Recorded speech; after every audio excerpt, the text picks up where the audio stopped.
لا تنقضي، أنت للروح دواء. رمضان رمضان رمضان يا حبيب، رمضان رمضان ليتك دوما قريب. الحمد لله رب العالمين، والعاقبة للمتقين، والصلاة والسلام على أشرف الأنبياء والمرسلين محمد وعلى آله وأصحابه أجمعين. أما بعد، فقد قال الله تبارك وتعالى في محكم كتابه وهو أصدق القائلين: فأعوذ بالله من الشيطان الرجيم. يا أيها الذين آمنوا توبوا إلى الله توبة نصوحا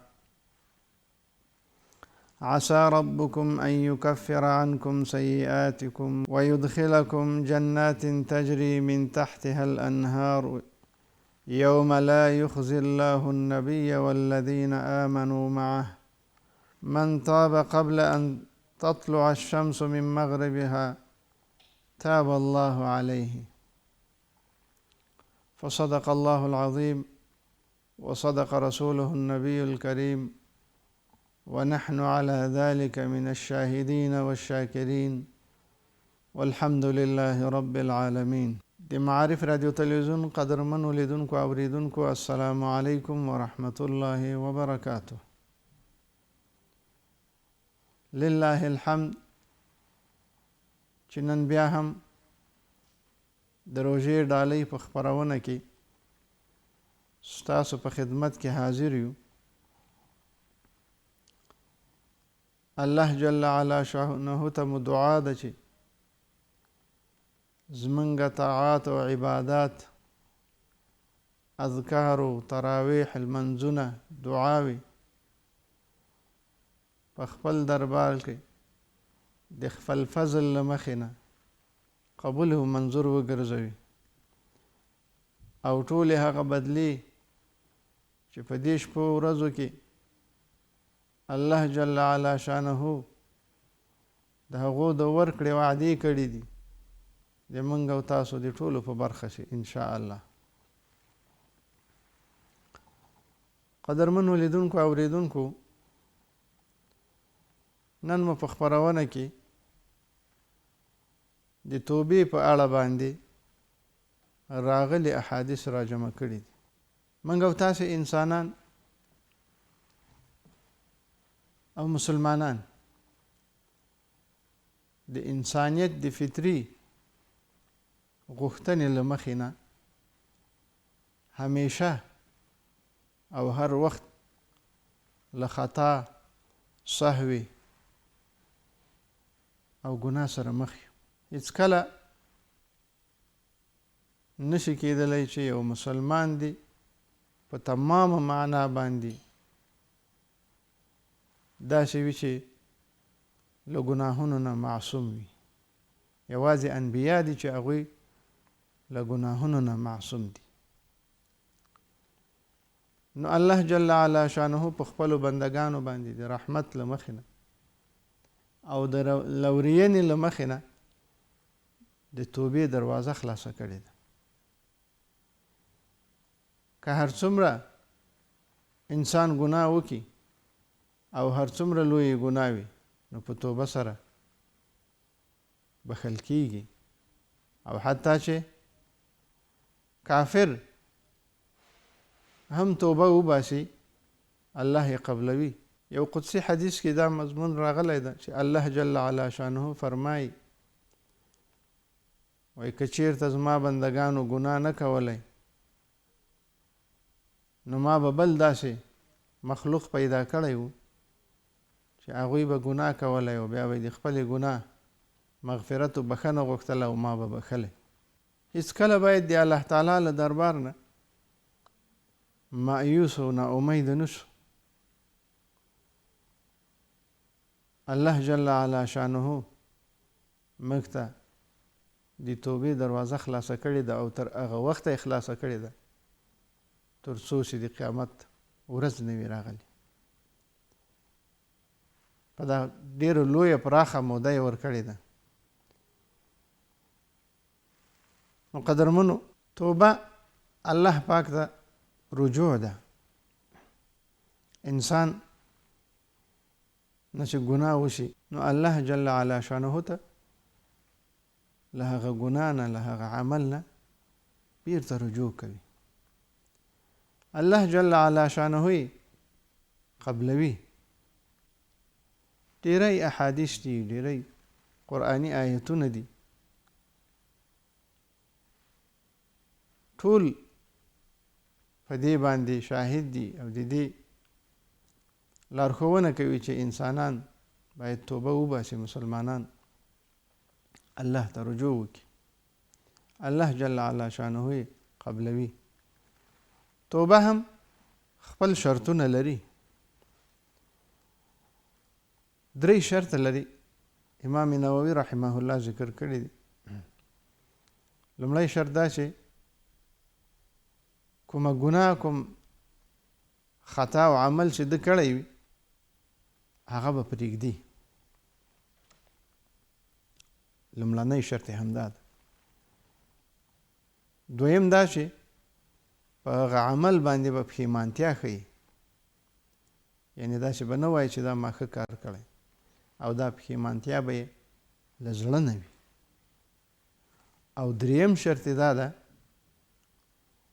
چې په راتلونکي کې د دې عزم او کلک عزم کوي، له زړه نه به دا عزم کوي چې بیا به دغه عمل او دا ګناه نه ترسره کوي.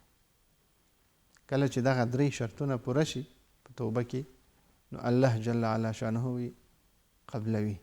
قدرمنو دې لپاره چې موږ پوه سو او بلکې متوجي سو چې توبه باید موږ وباسو، د هغې ډېرې ګټې دي چې یو څو ګټې یې له تاسې سره شریکومه. یو خو دا ده چې توبه د ایمان کمال پوروالی یو ښایست ده، او بل دا چې د الله جل علا شانه د رضا د حصول سبب ګرځي. الله جل علا شانه د بنده په توبه باندې رښته ډېر خوشحاله کېږي. او یو څوک چې توبه وباسي هغه د الله تعالی د رحمت مستحق ګرځي. الله جل علا شانه ور باندې خپل رحمتونه را نازلوي. توبه کوونکی د الله جل علا شانه په انوارو باندې منور کېږي. د الله جل علا شانه له لورې ورته نور او انوار متوجه کېږي، او دا چې غم او پریشانی لرې کېږي. انسان چې ګناه وکړي، مسلمان چې ګناه وکړي، طبعا په ګناه باندې خفه کېږي، پریشانه. خو که سمدستي انسان توبه وباسي، د دغه توبې له ویستو سره هغه پریشانی چې دی د ده شامل حال ګرځېدلې وي، له هغه نه خلاصون مومي. بله خبره دا ده مسلمانانو چې توبه ویستل دا یو واجب عمل ده. توبه خامخا باید موږ وباسو. لکه څنګه چې مخکې وویل چې انسان همیشه له ګناهونو له خطا سره مخامخ وي، نو مسلمان د هغه مسؤلیت راځي او د هغه په واجباتو کې راځي چې دی باید توبه وباسي. وعن أبي هريرة رضي الله عنه قال: سمعت رسول الله صلى الله عليه وسلم يقول: والله إني لأستغفر الله وأتوب إليه في اليوم أكثر من 70 مرة. پیغمبر صلی الله علیه وسلم فرمایي وایي زه په ورځ کې تر 80 ځله ډېر استغفار او توبه باسم، استغفار کوم او له الله ته توبه وباسم. پیغمبر صلی الله علیه وسلم ته چې کله د ګناه نسبت کېږي نو پیغمبر خو ګناه نه کوي، هغه معصوم وي له ګناه نه، لکه څنګه چې عام مسلمانان ګناه کوي. نو کله هم چې پیغمبر صلی الله علیه وسلم ته د ګناه نسبت کیږي، دغه مطلب به دا وي چې هغه کوم عمل خلاف الاولا کړی وي، له هغه عمل نه الله پیغمبر صلی الله علیه وسلم توبه وباسي. یعنی کله چې پیغمبر صلی الله علیه وسلم لکه څنګه چې دلته وفرمایل چې زه په ورځ کې 80 ځله توبه وباسم او استغفار بخښنه غواړم د الله تعالی نه، نو د هغې مطلب دا ده چې هغه کوم عمل چې خلاف الاولا وي د هغه نه پیغمبر صلی الله علیه وسلم توبه وباسي، نه دا چې هغه ګناه کړی وي او ګناهګار وي.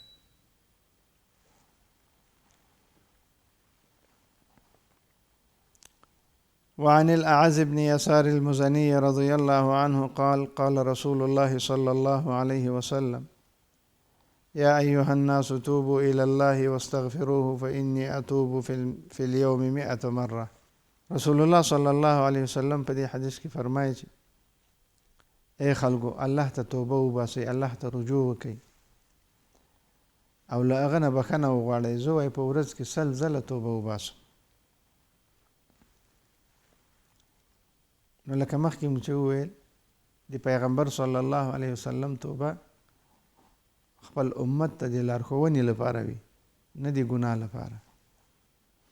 نو چې هغه معصوم ده او له ګناه نه هم بخښل شوی ده او بیا هم په ورځ کې 80 ځله یا 100 ځله توبه وباسي، نو موږ او تاسې چې ډېر ګناهګار یو، خامخا په موږ باندې واجب ده چې توبه وباسو او د زړه له اخلاصه وباسو. وعن حمزة أنس بن مالك الأنصاري خادم رسول الله صلى الله عليه وسلم قال قال رسول الله صلى الله عليه وسلم لله أفرح بتوبة عبده من أحدكم سقط على بعيره وقد أظله في أرض فلات. وفي رواية لمسلم لله أشد فرحا بتوبة عبده حين يتوب إليه من أحدكم كان على راحلته بأرض فلات فانفلتت منه وعليها طعامه وشرابه فأيس منها فأتى شجرة فاضطجع في ظلها وقد أيس من راحلته فبينما هو كذلك إذا هو بها قائمة عنده فأخذ بحطامها ثم قال من شدة الفرح اللهم أنت عبدي وأنا ربك أخطأ من شدة الفرح. أنس بن مالك رضي الله عنه د رسول الله صلی الله علیه وسلم خادم دی وای پیغمبر صلی الله علیه وسلم فرمایلی وای الله جل علا شانه د خپل بنده په توبه باندې دومره خوشحالیږي لکه یو څوک چې په دښته کې روان وي او په خپله اوښه باندې خوراک او څښاک او توښه هم ورسره وي او له ده نه په دې دښته کې هغه اوښه ورکه شي، له بار او له هر څه سره ولاړه شي ترې او دی مایوسه شي او بیا یوې ونې ته راشي، د دغې مایوسۍ په حالت کې د ونې سوري لاندې نور څملي او د دې په انتظار شي چې نور به نمرې ځکه له مرګ سره مخ شو. په دې وخت کې چې ګوري نو دغه د ده د خوراک او د څښاک سره بار اوښه د ده سر ته ولاړه وي، نو کله یې چې دی مهار ونیسي نو له ډېرې خوشحالۍ نه دی ووایي چې خدایه زه دې رب یم ته مې بنده یې، یعنی دومره خوشحاله شي چې حتی دغه الفاظ له ده نه غلط شي. یعنی تاسې دا تصور وکړئ چې یو سړی له مرګ سره مخ شي او دومره مایوسه شي چې نور نو ماته هېڅ نه دي پاتې، خامخا به مرګ به وي، له تندې نه، له ګرمي نه، له نورو وجوهو نه. او بیا په ده وخت کې ده ته بیرته دغه خپل اوښه اوسپرلی راشي، نو څومره به خوشحاله کېږي. نو په حدیث کې دا دی چې رسول الله صلی الله علیه وسلم فرمایي وایي لکه څنګه چې دغه بنده دغه خپلې اوښه اسپرلی ته خوشحاله کېږي، الله جل علا شانه د خپل بنده توبې ته تر دې ډېر زیات خوشحاله کېږي. الله جل علا شانه په موږ باندې څومره زیات مهربانه ده او خپل بنده ورته څومره محبوب ده. وعن أبي موسى عبد الله بن قيس الأشعري رضي الله عنه عن النبي صلى الله عليه وسلم قال: إن الله تعالى يبسط يده بالليل ليتوب مسيء النهار، ويبسط يده بالنهار ليتوب مسيء الليل حتى تطلع الشمس من مغربها. ابو موسی اشعری رضی الله عنه وی پیغمبر صلی الله علیه وسلم وفرمایل چې الله جل علا شانه د شپې خپل بلاکی فلاس را وګدوي تر څو د ورځې ګناهګار توبه وباسي، او د ورځې خپل بلاکی فلاس را وګدوي تر څو هغه د شپې ګناهګار توبه وباسي، او دا تر هغه وخته پورې تر څو چې لمر له غرب نه نه وي راختلی، یعنې د قیامت ورځ نه وي راغلی. هر وخت، هر ورځ او هر شپه الله جل علا شانه دې ته انتظار کوي چې زما بنده به څو وخت له خپل عمل نه، له خپلې ګناه نه توبه وباسي.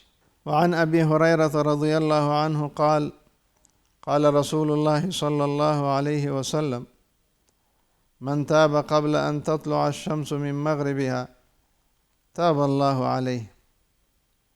په دې حدیث کې هم پیغمبر صلی الله علیه وسلم فرمای وایي څوک چې مخکې له دې نه چې لمر له مغرب نه راوخېږي توبه وباسي، الله پاک وایي توبه قبوله کړي. یعنی مسلمان ته دومره اوږد فرصت په لاس ورغلی ده، داسې نه ده چې د توبې وخت محدود ده. یعنی له کومې ورځې نه چې دی په ښه بد پوهېږي له هغه وخته راواخله د قیامت تر ورځې پورې ده ته دا فرصت شته تر څو دی توبه وباسي او الله جل علا شانه یې توبه قبلوي. وعن أبي عبد الرحمن عبد الله بن عمر بن الخطاب رضي الله عنه عن النبي صلى الله عليه وسلم قال: إن الله عز وجل يقبل توبة العبد ما لم يغرغر. رواه الترمذي.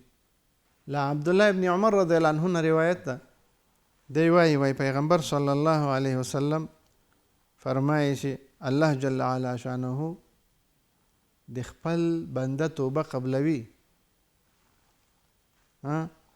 ما لم یغرغر، تر څو یې چې ساه ستوني ته نه وي راغلی، یعنی مرګ ته نه یې نږدې شوی. کله چې د مرګ مرحله ور باندې راشي بیا نو دغه فرصت له لاسه ځي. ډېر لوی فرصت موږ او تاسو ته الله جل علا شانه را کړی. موږ باید لکه څنګه چې د پیغمبر صلی الله علیه وسلم د ارشاداتو له مخې، د قرآني ارشاداتو له مخې موږ ته حکم متوجه دی چې توبه وباسئ. نو پکار ده چې توبه وباسو او له دغه فرصت نه استفاده وکړو. الله جل علا شانه نه به په هر وخت کې د توبې توفیق غواړو. وعن أبي سعد بن مالك بن سنان الخضري أن النبي صلى الله عليه وسلم قال: كان في من كان قبلكم رجل قتل 99 نفسا. یو اوږد حدیث ده. پیغمبر صلی الله علیه وسلم فرمایي وایي له تاسې نه په مخکې امتونو کې یو داسې سړی و چې هغه 9 قتلونه کړي وو. نو یو راهب ته راغی، هغه ته وویل چې آیا د ما توبه قبلیږي که نه، ما خو دومره ډېر قتلونه کړي دي. هغه ورته وویل چې نه، تا دومره انسانان وژلي دي، تا توبه به څنګه قبلیږي. نو دی راولاړ شو، دغه راهب یې هم وواژه او د ده په وژلو سره یې 100 نفره پوره کړه. بیا یې ورغی خلکو ته چاته یې وویل چې آیا د ما توبه به قبوله شي که به نه شي. یو بل راهب ته ورغی، هغه ورته ویل چې قبلیږي. ولې نه قبلیږي؟ خو ته داسې وکړه، یوه سیمه یې ورته وښووله چې هلته نیکان خلک دي، هغوی ته ورسه، له هغوی سره دا مسله شریکه که او هغوی ته ووایه. کله دی چې په همغه طرف روانیږي نو په لاره کې ده ته مرګ پیښیږي. مرګ ورته پیښیږي نو هم د عذاب ملائکې راځي او هم د رحمت ملائکې راځي. د عذاب ملائکې وایي چې د ده روح باید منګه قبض کو، او د رحمت ملائکې وایي چې نه، منګې باید قبض کو. د دوی په دې کې سره جنجال پیښیږي. الله جل علا شانه ورته یو بل ملک د انسان په شکل کې رالیږي، هغه دوی حکم ګرځوي او هغه ثالث او درېمګړی ګرځوي. هغه ته وایي چې موږ ته دا فیصله را وکړه. هغه ورته وایي تاسې وګورئ چې کوم ځای ته ډېر نږدې ده. هغه کوم چې کوم د نیکانو ځمکه وه او د ښو خلکو د صالحانو ځمکه وه او ځای ده، هغه ته دی ډېر نږدې ده اوس، او که نه هغه مخکیني ځای ته چې د ګناهونه پکې ترسره کړي دي. نو کله چې ګوري نو هغه ځای چې صالحانو ځمکه ده هغه ډېر لرې ده او دغه نږدې ده. نو الله جل علا شانه ځمکې ته امر کوي، هغه ځمکه چې د صالحانو او د ده تر منځ ده، دغه مسافه الله جل علا شانه مخکې له کچې نه هغه لنډوي. کله چې ملایکه کچوي دا مسافه، نو ګوري چې د صالحانو هغه ځمکې ته او د هغو ځای ته دی نږدې ده، نو د رحمت ملایکې راځي او له دونه روح قبضوي. تاسې وګورئ، یعنې په دې حدیث کې هم په دې واقعه کې الله جل علا شانه دغه بنده د توبې یو هڅه کړې ده او روان شوی ده په دې هڅه کې ده تر څو توبه وباسي. الله جل علا شانه د خپل رحمت له مخې نه د دې لپاره چې دی وبخښل شي، هغه ځمکه هغه سره لنډه کړله او مسافه یې را نږدې کړله. عن ابي هريره رضي الله عنه قال قال رسول الله صلى الله عليه وسلم إن العبد إذا أخطأ خطيئة نكتت في قلبه نكتة سوداء فإذا هو نزع واستغفر وتاب صقل قلبه وإن عاد زيد فيها حتى تعلو قلبه وهو الران الذي ذكر الله تعالى كلا بل ران على قلوبهم ما كانوا يكسبون. ابو هريره رضی الله عنه وایي پیغمبر صلی الله علیه وسلم فرمایلی بنده چې کله ګناه وکي او خطا وکي، د ده په زړه کې یو تور ټکی پیدا شي. نو کله که دی استغفار وباسي او توبه کوي، ټکی ورکیږي. او که چیرته دی دغه عمل بیرته بار بار کوي، نو دا توروالی زیاتیږي تر دې پورې چې په زړه باندې واوړي. وایي دغه هغه زنګ ده چې الله جل علا شانه په صورت مطففین کې یاد کړی ده چې فرمایي چې کلا بل ران علی قلوبهم ما کانوا یکسبون. نو که انسان توبه ونه باسي، نو دغه توروالی دا زیاتیږي.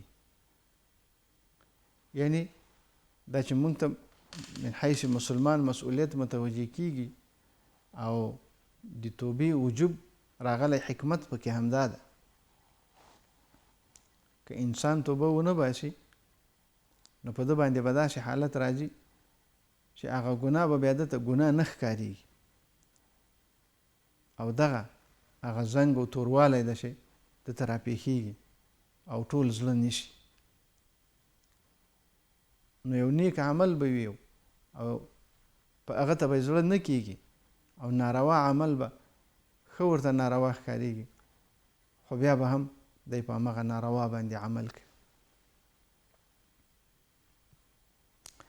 دلته یو بل حدیث شریف ته د حضرت ام المؤمنین حضرت عایشې رضی الله عنها نه روایت ته فرمایي وایي زه په ناست وم چې پیغمبر صلی الله علیه وسلم راغی، نو مخکې له دې نه چې کوټې ته را داخل شي دی هلته ودرېده او نه راته. نو زه یې په د انکار او په حالت باندې پوه شوم چې څه وجه شته چې دی نه راځي. نو ما ورته ویل چې یا رسول الله ما خو الله او رسول ته توبه ویستلې ده، تاسې ولې نه راځئ؟ کوم کار ده؟ کوم ګناه ما کړې ده؟ نو پیغمبر صلی الله علیه وسلم ورته فرمایي چې عایشې دغه بالښت چې تا راوړی او په دې کې دا تصویرونه دي، دا دې ولې راوړی؟